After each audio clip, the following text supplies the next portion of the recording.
Kate was a project manager for WCC, Waterloo Career Center. Can you tell us a little about your role for WCC? My role was project manager, which means I rally the troops, like keep them together and keep them on task, as well as being the owner representative. What is the overall purpose for this school? This building was set up as a career and technical education building. So the kids come in, they're bussed in from their regular high schools to take courses that are really career training kinds of courses. It's coordinated with the local community colleges and with businesses that bring in people to teach the classes or support the classes. There are programs in nursing, welding, plumbing, electricity, house building, all those kinds of trade kinds of programs.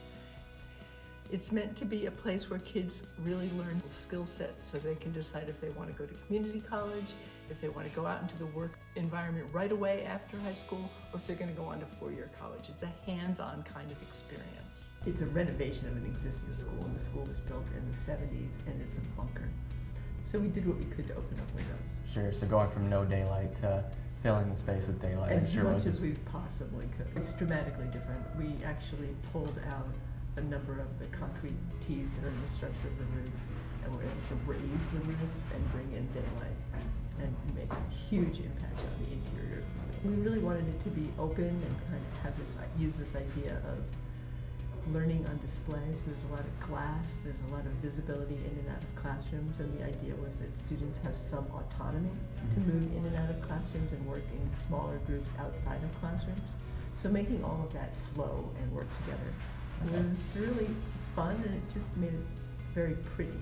The school district is implementing this career and technical education thing, and they didn't have everything set when we started the design of what programs would be offered. So we're designing rooms knowing that they're generic classrooms that may be a lab for something we can't even predict. So that was kind of a challenge to really make generic classrooms that would be flexible and adaptable for change. Working on a project, everybody has their favorite aspects. What was yours?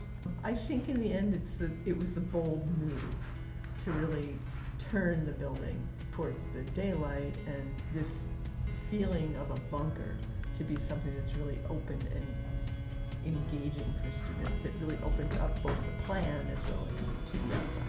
It's just a completely